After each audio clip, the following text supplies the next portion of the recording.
The Generals of the Yang Family, Chapter 33. Imagine for a second that you are an ancient military commander. You spent your entire life studying the rational, solid mathematics of war. Right, the tangible stuff like supply lines, flanking maneuvers, the precise tension of a crossbow string. Exactly. You know the rules. So you ride up to the crest of a ridge at the edge of this massive valley to survey the enemy forces. You're expecting order. Right. But instead of seeing a standard line of infantry, instead of seeing a logical, readable battlefield, you look down and see a living, breathing map of the cosmos. It's completely incomprehensible to a traditional tactical mind. Yeah. You see 30,000 men physically locked together to form an architectural door. You see a terrifying naked commander holding a human skull, just wailing into the wind. Which is, profoundly jarring in a combat setting. It's insane. Right. And then you realize, with this creeping sense of dread, that the battlefield itself is somehow altering the weather. Cold rain is falling on your troops while the enemy stands in sunlight. It is the exact moment where military science ends and psychological apocalypse begins. You are no longer looking at an army. You're looking at a machine designed to dismantle your grip on reality. Today we are pulling you, yes, you listening right now, into the center of one of the most staggering, mind-bending military standoffs found in classic literature. It's such a fascinating text to unpack. It really is. We are jumping straight into an ancient text today, specifically from Chapter 33 of the legendary epic Generals of the Yang Family. And this isn't just about reading a battle scene. No, not at all.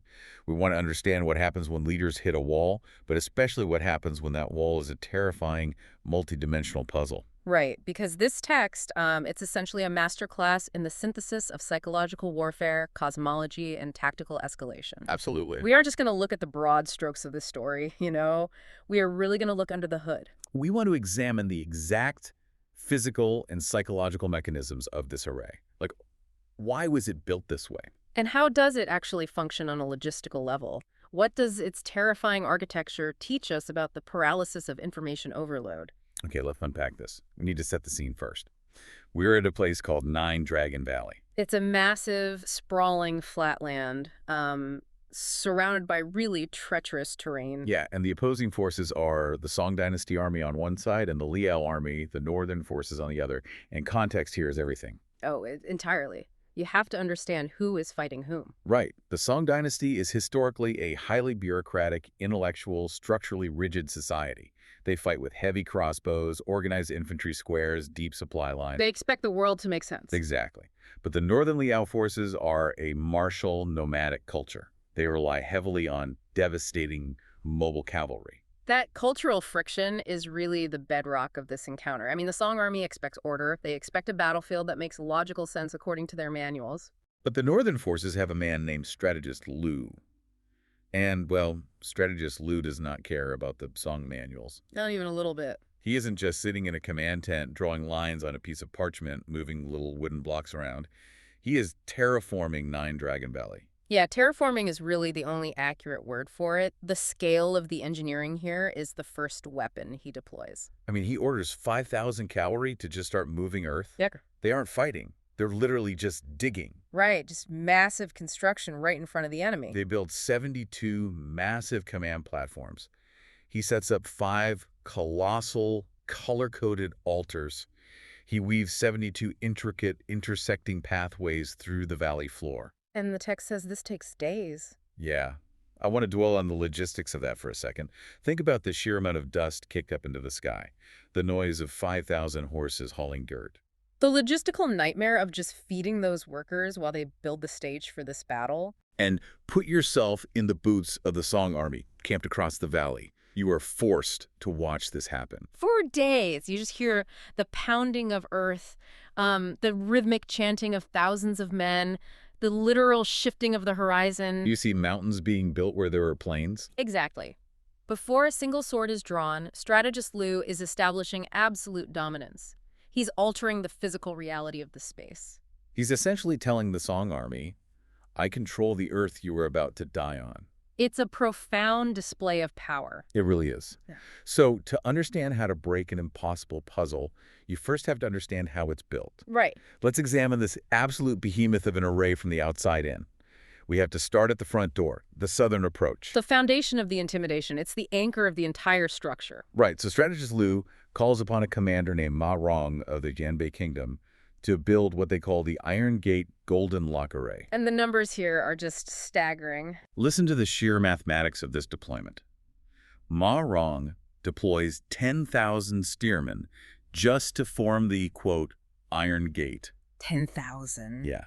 Then he takes another 10,000 troops, all armed with iron arrows, to act as the Iron Latch. Oh, okay. And finally, another 10,000 troops, heavily armed with swords, to act as the Golden Lock. 30,000 men, just for the door. Just to act as an entryway. And each of these three elements is guarding 7 of those massive earthen platforms we mentioned earlier. It's just wild. It is, but it's important to recognize who is commanding this. Ma Rong is from the Jianbei Kingdom. Right. Tell us about them. Well, the Jianbei were historically a confederation of nomadic peoples. They were known for chaotic, lightning-fast cavalry raids. So very fluid, very mobile. Exactly. But here, strategist Liu has taken these fiercely independent, mobile warriors and disciplined them into a static mathematical defense. Wow. That alone sends a chilling message to the Song commanders about Liu's level of absolute control. 30,000 soldiers whose sole purpose is to be a locked door. Now, if I'm looking at 30,000 men acting as a door, my first thought isn't just, wow, that's a lot of guys. Right, what are you thinking? I'm thinking, how do they even coordinate that without collapsing in on themselves? I mean, isn't this wildly over-engineered? That seems like it, yeah. 30,000 troops is a massive army on its own. Why go through the theatrical trouble of calling them a gate, a latch, and a lock? Why not just organize them into standard blocks and tell them to hold the line? Because holding the line is a military concept. A gate, a latch, and a lock are architectural concepts. Ah, okay. By explicitly organizing his troops into these structures, strategist Liu is actively dictating the narrative of the war. He's changing the genre of what they're doing. Exactly. Think about the mindset of a soldier in a standard battle. It's combative, it's fluid, 2 forces clashing on an open field. Right. But by building a literal fortress out of men and naming its parts after locking mechanisms, strategist Liu forces the opposing generals out of a proactive, combative mindset. And puts them into what? A reactive one. A reactive, puzzle-solving mindset. He's saying, you are not fighting my army. You are trying to break into my house. That's spot on. And let's look at the physical mechanics you asked about. Like, how does this actually work on the ground? Yeah, how do guys act as a door? Well, the 10,000 spearmen forming the Iron Gate aren't just standing in a straight line. They are likely forming overlapping, interlocking shield walls with pikes bristling outward. So they are a literal physical barrier. Right. They are the doors themselves. Okay, so you have this impenetrable wall of points. Yeah. How do 10,000 archers act as a latch? Think about what a latch does on a door. It slides across to secure it, right? So if a Song infantry unit manages to push through a seam in the spearmen, if they actually crack the gate, they suddenly find themselves in a pre-calculated kill zone. Oh, wow. The 10,000 archers aren't shooting blindly into the melee. They're positioned on those elevated platforms we talked about, or recessed in crescent formations behind the spears. So they just wait. Yes. As soon as the enemy breaches the gate, the archers unleash a synchronized crossfire. The latch slides shut. The enemy is trapped inside the mechanism. Oh, that is brutal. They invite you in just to lock you inside the kill box? Exactly. And the golden lock. Yeah. The 10,000 swordsmen. They are the elite cleanup crew. If you somehow survive the spear wall and you somehow survive the crossfire of the iron latch. Which is a big if. A massive if. But if you do, you are now exhausted, your formation is broken, and you are staring down 10,000 fresh, heavily armed swordsmen acting as the lock. It is a meat grinder disguised as a puzzle. It really is. And picking a lock requires you to stop, observe, and figure out the mechanism. It stalls your momentum. Right. While you are standing there trying to figure out how to bypass the latch, Yeah. your morale is graining. You are playing his game on his board. You're completely dancing to his tune. It reminds me of like a highly engineered multi-factor authentication system, but made of human beings and cold steel. That's a great analogy. It's designed to exhaust your resources at every single layer. But here's the thing. A bank vault, no matter how thick the steel, is inanimate. It just sits there. Right. It doesn't fight back actively. Exactly. Strategist Liu, however, took this vault And he animated it. He wove in mythological beasts to guard the perimeter. This is the visual vanguard. This is where the physical engineering gives way to cosmological terror. Here's where it gets really interesting. If the south is the locked door, the east and west, the left and right flanks, are the monsters guarding the perimeter. Literally monsters. Yes. On the left, you have the Azure Dragon Array, led by a fearsome commander named Ironhead Taisui, and the text details the composition of this dragon. It's so specific. It's not a wooden statue they roll out. It's made of living men. 10,000 troops holding black flags that ripple in the wind to act as the dragon's whiskers. Imagine seeing that from a distance. And then 10,000 troops divided into 4 distinct squads, wielding specialized swords, acting as the 4 claws.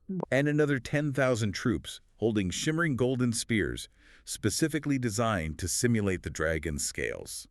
The discipline required to maintain that visual illusion while under the stress of impending combat is staggering. It's mind-boggling.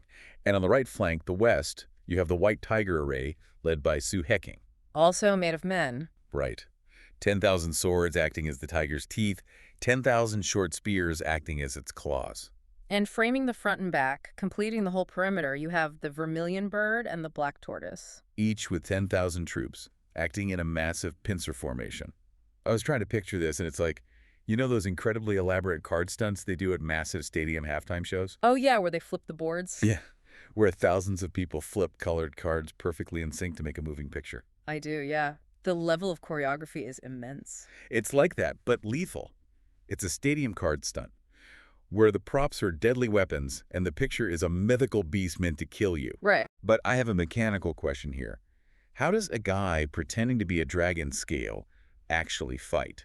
That's a really good question. I mean, if the Song Cavalry charges the Azure Dragon, does the formation break its illusion to defend itself, or is the illusion itself the defense? The illusion is a massive part of the defense, specifically because of how it disrupts the physics of a cavalry charge. How so? Well, horses are prey animals. They are easily spooked by unnatural movements, loud noises, visual chaos. Right, they aren't machines. Exactly.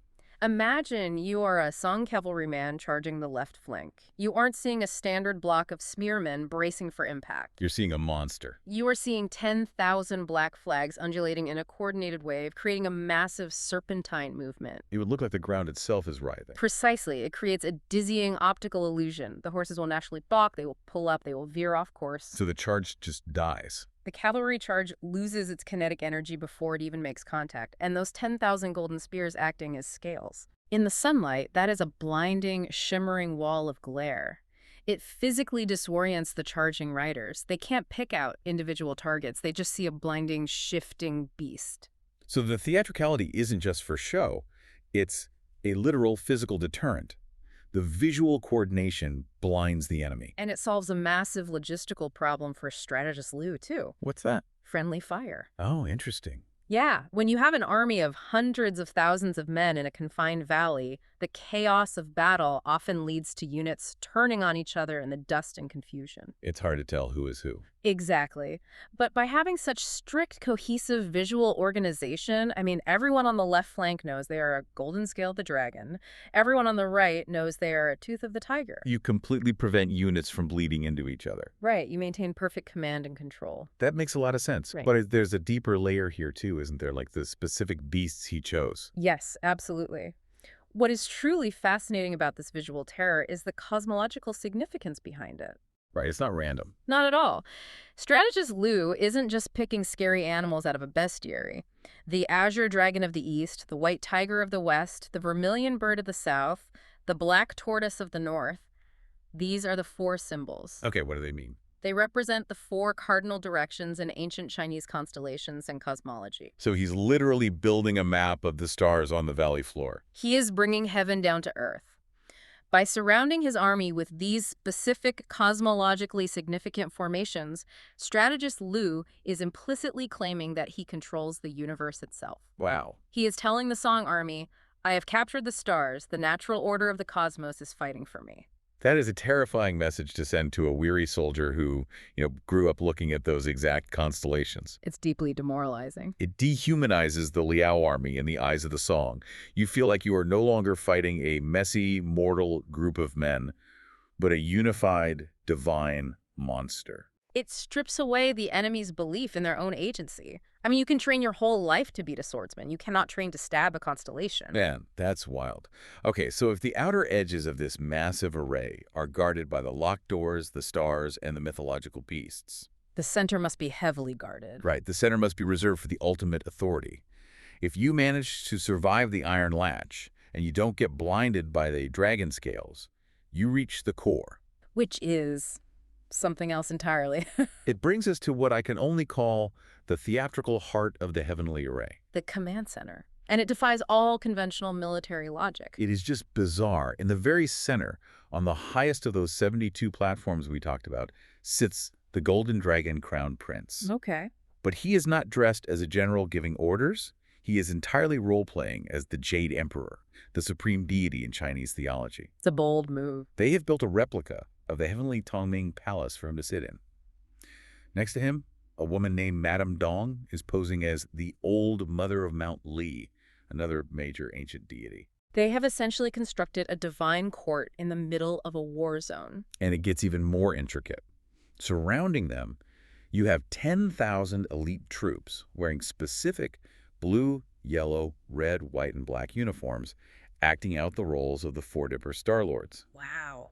And then, and this is the detail I kept getting stuck on, there are 28 specific soldiers, entirely separate from the main formations, whose only job is to run around with completely disheveled wild hair. Just running around. Yeah, acting as the 28 lunar mansions, adding commanders dressing up as the Black Emperor, holding black flags to look like a tortoise and snake. It sounds like walking onto a twisted, militarized movie set. It does, and this is where I have to offer a hypothesis, because as an army, doesn't this cross the line from intimidating into just plain impractical? It definitely sounds that way. You have 28 guys with messy hair running around the center of a battlefield.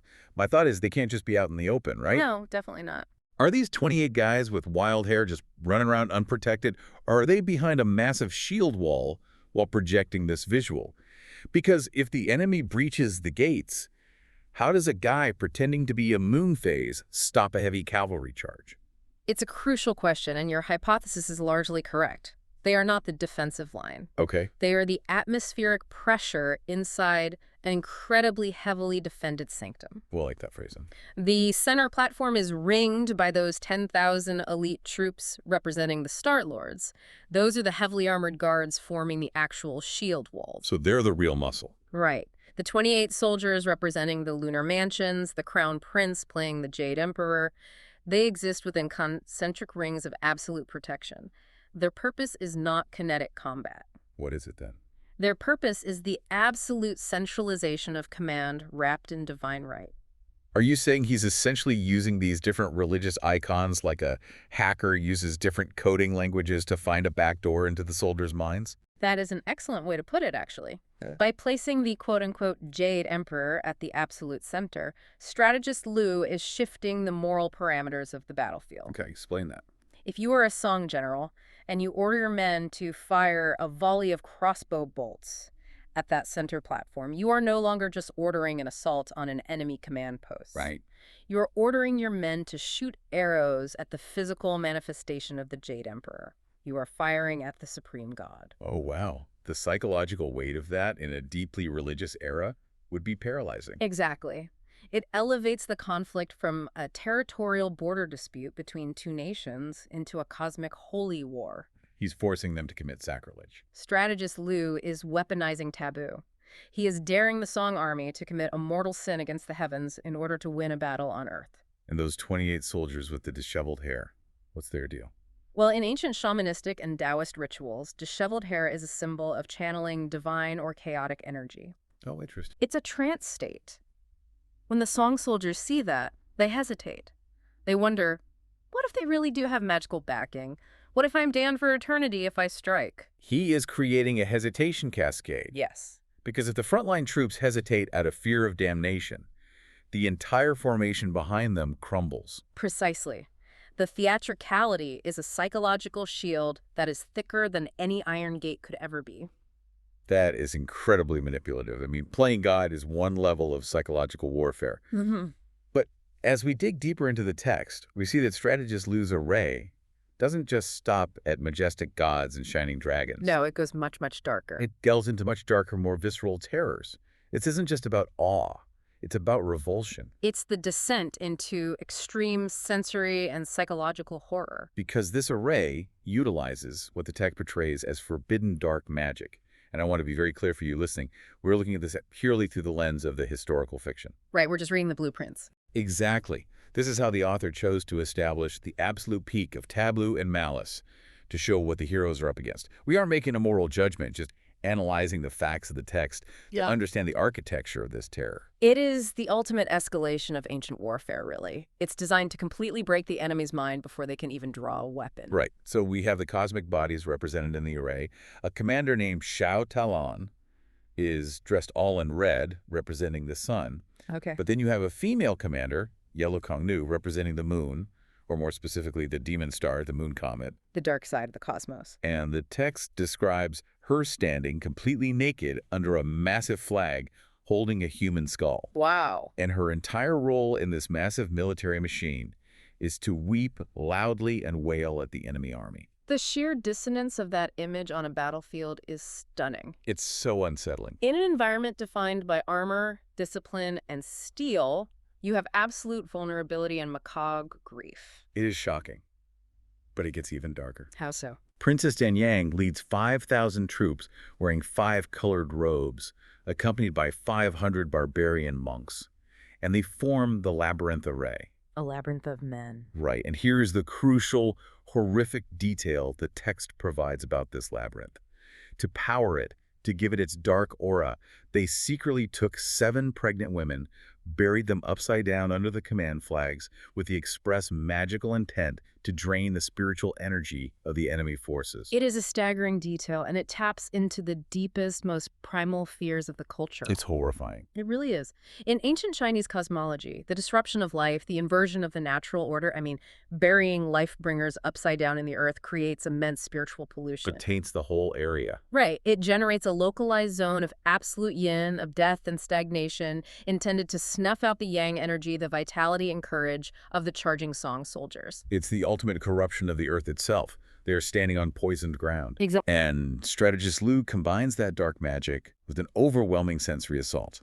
You have 5,000 muscle-bound monks with heavy rosaries acting as Thunder Sound Temple Buddhas, swinging these massive beads. The noise of that must have been deafening. You have 500 iron arhats, and then you have commanders named Qinyan and Han Yanshu using red flags to literally shift the weather. Weather manipulation. Yeah, summoning cold rain by day and obscuring the stars by night. We have to look at how methodically the array attacks the foundational belief systems of the enemy. It's extremely thorough. Look at the ingredients strategist Liu is mixing here. You have Taoist deities like the Jade Emperor.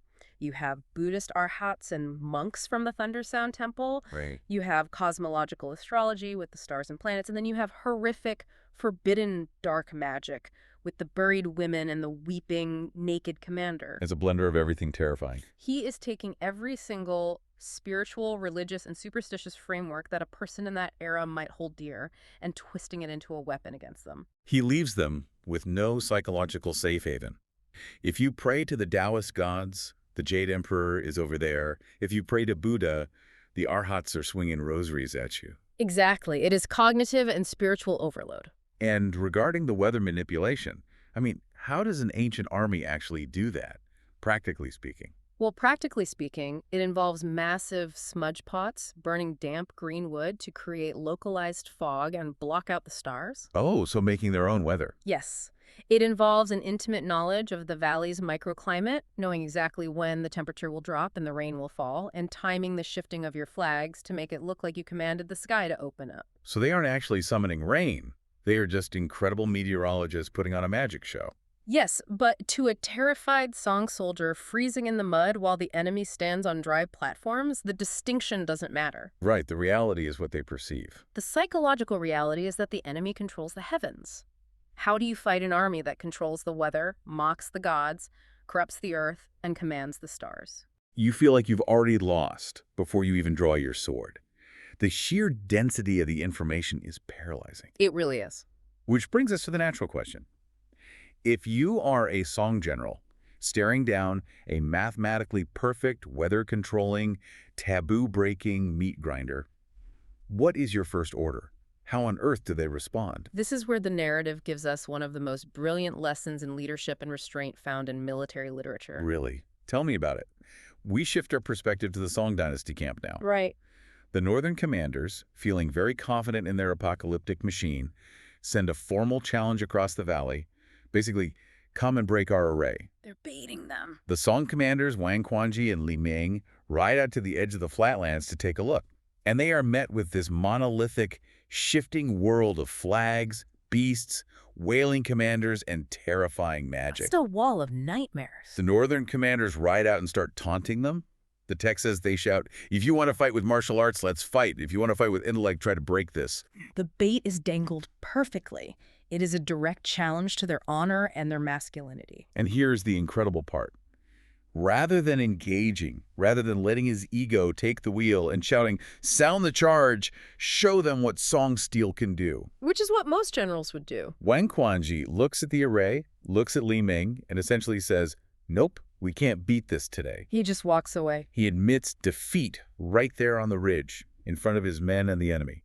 He goes back to his tent, meticulously draws a map of the array as best he can from memory, and sends it overnight via express rider directly to Emperor Zhenzong in the capital. It is a stunning moment of clarity, and it is incredibly rare in the annals of military history. I couldn't help but compare Wang Quanji to a mid-level manager at a massive modern corporation. Oh, that's a good analogy. Imagine you are managing the central server bank for a global financial institution. You run a routine check, and you suddenly discover a company-destroying labyrinthine cyber threat. Like a massive virus? Yeah, a polymorphic worm that is eating the entire architecture of the company, and it's written in a coding language you have never seen before. Terrifying. The natural panicked instinct, the instinct driven by ego and fear for your job, is to try and contain the damage quietly, right? To try and fix it yourself so you don't look incompetent. Yes, the urge to patch the leak before the board finds out, and that urge usually brings the whole system down. Exactly. But Wang Quanji realizes that trying to fix it himself will destroy the company. So instead, he immediately hits the big red button, skips his direct superiors, and calls the CEO and the board of directors. Right. He sends the map and says, "I don't know what this is, but it's going to kill us all." That analogy highlights the profound lesson in ego management here. It's all about ego. Military history is absolutely littered with the corpses of generals who let their toxic pride dictate their tactics. A general is challenged, their bravery is questioned by a taunting enemy, and they charge blindly into a slaughter just to prove a point. Take the Battle of Cannae, or Agincourt leaders charging into obvious traps because they refuse to back down from a challenge. But Wang Quanji short-circuits that trap. He does. The text explicitly notes Wang Quanji saying that, quote, battling with martial arts is no longer enough. He sees the game has changed. He recognizes a paradigm shift. The rules of engagement have fundamentally changed, and his current toolkit is obsolete. He exercises what we might call strategic humility. Strategic humility. I like that. It takes immense courage for a seasoned military commander to look at an enemy formation with his own men watching him and say, "I am out of my depth.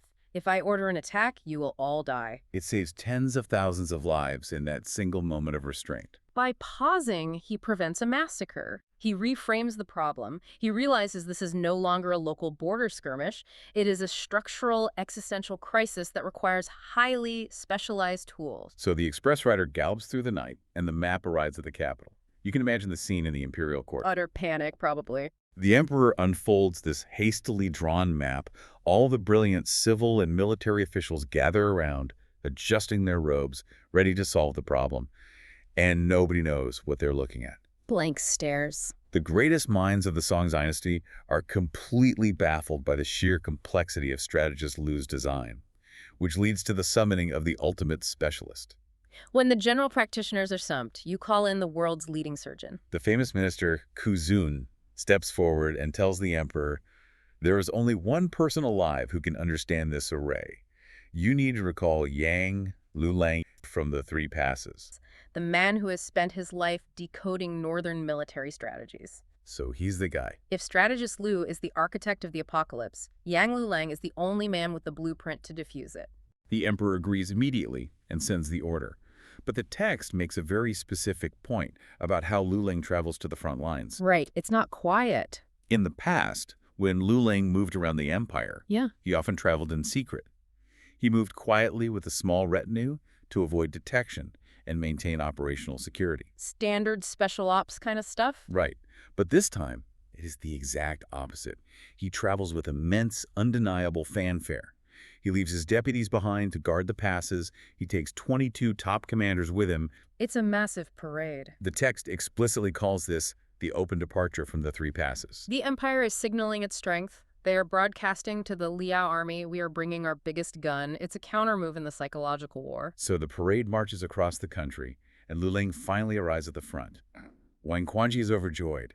The camp is celebrating. Finally, the expert is here. The tension is breaking. Lu Ling rides out to the same ridge where Wang Quanji stood. He looks down into the valley. He watches the northern commander Han Yanshu shift the array into a massive mountainous formation just to show off. Flexing their muscles. Lu Ling sits on his horse, staring at it for a long, agonizing time. The tension on that ridge must have been suffocating. I mean, the entire Song army is holding its breath, waiting for the savior to solve the puzzle. And then Lu Ling turns to his generals and delivers his verdict. He admits he is stumped. A fascinating, totally counterintuitive turn of events. He says, I recognize the base of it. It's the 8 gates Golden Lock array. But they've added 64 extra gates. They've added a labyrinth. They've added the Jade Emperor's palace. He sees all the malware layered on top. He realizes it's too complex. He flatly refuses to order an attack, and he retreats back to his tent to discuss their options. Right. So what does this all mean? I have to pause and really question the narrative here. Wait a minute. The hero of the story, the ultimate array expert, the guy they just threw a massive parade for, he shows up, looks at the problem, and his very first move is to say, I don't know, and run back to his tent. It sounds anticlimactic. Doesn't that completely undermine his legendary status? Why build him up for chapters just to have him fail immediately upon arrival? It's a great question, and from a modern storytelling perspective, it feels like a total letdown. But if we connect this to the bigger picture of how mastery is viewed in this culture, it actually does the exact opposite. Really? Yes, it cements his status as a true, unparalleled master. How does failing prove his mastery? Because true expertise is knowing the absolute boundaries of your own knowledge. An amateur looks at a complex problem and overestimates their ability to solve it. Right. A master looks at a complex problem and sees exactly why it is so lethally difficult. It's the Dunning-Kruger effect in reverse. Okay, let's break down exactly what he sees that scares him so much. He mentions the base code is the 8 gates Golden Lock array. Yeah. For those of us who aren't ancient tactical scholars, what exactly is the standard 8 gates array? How does the base code normally work before strategist Liu added all this malicious stuff? Well, the 8 gates array is based on ancient Taoist divination, specifically a system called Kimindunjia. It divides a formation into 8 distinct gates: opening, resting, life, delusion, hiding, death, fright, and injury. Historically, it is attributed to the legendary strategist Zhuge Liang. And how does it function in battle? The way it works practically on a battlefield is like a shifting, rotating maze. If an enemy army attacks the life gate or the resting gate, the formation yields and traps them safely. Safe but trapped. Right. But if they are tricked into charging the death gate or the fright gate, the formation collapses inward, crushing them with crossfire and heavy infantry. It's a mechanism designed to herd the enemy into a meat grinder based on which door they choose. Exactly. And Lu Ling is such an expert that he immediately sees through the dragons and the weeping women, and he spots that underlying rotating maze. He identifies the base code. But then he looks closer. And he sees the 64 extra gates. Yes. Strategist Liu hasn't just built an 8-door maze. He has layered 64 hexagram permutations on top of it. He has interwoven a 5-color labyrinth powered by dark magic. And he has placed a fake Jade Emperor in the center. Right. Think back to your cyber threat analogy. Lu Ling is the elite hacker brought in to fix the server. He looks at the code and says, okay, I see the base code. That's a standard Trojan. But then he realizes whoever wrote this has layered 64 lines of polymorphic, actively mutating code on top of it. Exactly. And hidden a rootkit inside a fake operating system that is rigged to fry the hard drive if you touch it. He sees the invisible traps that Wang Quanji didn't even possess the vocabulary to understand. Right. Exactly. His humility, his refusal to attack, validates the sheer, terrifying genius of strategist Lu's creation. Because if it was easy, it wouldn't be a big deal. If Lu Lang had just ridden in, drawn his sword, and smashed the array on day one, it would have made strategist Lu look like a weak opponent, and the heavenly array look like a cheap magic trick. By having the ultimate expert be stumped, the author is telling us that this is an apocalyptic-level threat. The heavenly array is, for all intents and purposes, mathematically perfect. It elevates the villain to elevate the stakes of the story. But practically on the ground, it leaves the Song army in a massive existential bind. The general can't beat it. The ultimate expert can't beat it. They're stacked. Since the specialist cannot solve the problem alone, there's only one piece left on the board to play: the ultimate escalation. When the bishop and the knight fail, you must move the king. Lu Leng goes back to Wang Quanji's tent. You can imagine the heavy silence in that room. Lu Leng finally says, "This array is too bizarre. The magic is too deep. The structure is too complex. We cannot do this alone." He needs more weight. Right. He says, "We need to request the emperor to personally lead the expedition to the front." A request of that magnitude is practically unheard of in this era. Why is that? The emperor is the administrative heart of the empire. Moving him to a frontline combat zone is a logistical nightmare and a massive security risk. It really is. But Emperor Zhenzong reads the report, and he agrees. And this triggers a massive empire-wide reshuffling of the entire government. They have to reorganize everything. The capital has to be secured while the emperor is away. The brilliant Ku Zun is left behind to supervise the government and keep the bureaucracy running. The fierce warrior Huyanzan is appointed as the protector of the imperial retinue. And the 8th prince acts as the army supervisor. And then the mobilization begins. The sheer scale of moving an imperial court in ancient times is difficult to overstate. We are talking about tens of thousands of guards, hundreds of carriages, mobile pavilions, supply trains stretching for miles. It's a moving city. Yes. The emperor's massive royal carriage travels through late summer and early autumn, a slow, unstoppable procession all the way to Nine Dragon Valley. And they set up camp right there. They arrive and set up a colossal imperial camp in the south, directly facing the terrifying array. The emperor meets with Lu Lang, reviews the situation, and plans to view the array himself from the ridge the very next day. The stakes have officially gone planetary. Exactly. By calling the emperor out of the safety of the capital and placing his carriage on the edge of the battlefield, this is no longer a border skirmish over a few miles of territory. It's all or nothing. This is a total existential mobilization of the empire's resources. If the emperor's camp falls at Nine Dragon Valley, the Song dynasty falls. And we have to ask why the emperor's physical presence is necessary to break this specific array. It's not just about bringing more troops or better weapons. The Song army already had tens of thousands of men. Right, so why him? I think it goes back to the core architecture of the array. Strategist Lu Meng built a machine of psychological terror and dark magic. He built a divine court with the golden dragon crown prince sitting in the center pretending to be the Jade Emperor. He weaponized the taboo of attacking a god. You've hit the nail on the head. If strategist Lu has built a machine that claims to harness the power of heaven, the cosmos, and the underworld, you cannot fight that with a regular general. You can't even fight it with a legendary hero like Lu Lang. The Song army's morale is entirely shattered by the spiritual weight of the enemy. The soldiers believe they are fighting the universe itself. So how does the emperor's arrival change that? Well, the only counterweight heavy enough to stabilize the Song army's morale, the only authority high enough to look the fake Jade Emperor in the eye and not blink, is the actual literal emperor. Oh, because of his title. Right. In the political theology of the Chinese dynastic system, the emperor is the son of heaven. He's the divine conduit between the cosmic order and the mortal realm. He holds the mandate of heaven. So by bringing Emperor Zhenzong to the battlefield, Lu Lang is neutralizing strategist Lu's spiritual warfare. Precisely.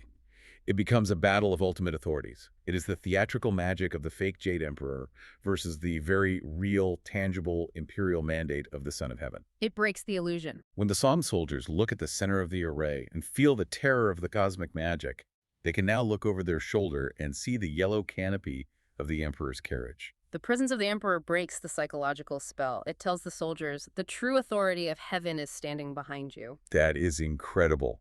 It's like fighting a massive psychological fire with an even bigger, structurally sound psychological fire. It is the only way to rebalance the scales. The soldiers need to see their ultimate leader standing fearless in the face of the apocalypse in order to find the courage to draw their swords again. Man.